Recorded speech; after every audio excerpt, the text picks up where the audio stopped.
Obama is a radical communist, and I think it's becoming clear. That's what I told people in Illinois, and now everybody realizes it's true. He's going to destroy this country, and we're either going to stop him or the United States of America is going to cease to exist.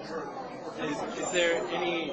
Do you still hold regrets against not having long enough time to debate against President Obama? I don't have any regrets. I went into Illinois. People told me at the time I didn't stand much of a chance of winning.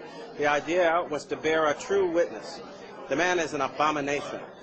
He is someone who has actually advocated infanticide, that when babies are the target of abortion, if they happen to escape the abortionist's intention and are born alive, he actually supported the idea that those babies should be set aside to die. That is a man with such a seared conscience, I can't even understand why anybody in their right mind would consider him worthy of political support. That's a violation of conscience that is inconceivable.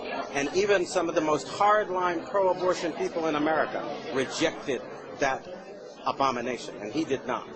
So what does tonight mean when President Obama is President of the United States? How does tonight play a role? That's another question. Is he President of the United States? According to the Constitution, in order to be eligible for president, you have to be a natural-born citizen. He has refused to provide proof that he is, in fact, a natural-born citizen. And his Kenyan relations say that he was born in Nairobi at a time when his mother was too young to transmit U.S. citizenship. So I'm not even sure he's President of the United States. No, that's not a laughing matter. Neither are many of our military people now who are going to court to ask the question, do we have to obey a man who is not qualified under the Constitution? We're in the midst of the greatest crisis this nation has ever seen. And if we don't stop laughing about it and deal with it, we're going to find ourselves in the midst of chaos, confusion, and civil war. It's time we started acting like grown-ups. How could the policy that President Obama makes in the next couple of years affect activities like tonight? Sorry, the person you call President Obama, and I frankly refuse to call him that. Right. At the moment, he is somebody who is kind of an alleged usurper, who is alleged to be someone who is occupying that office without constitutional warrant to do so.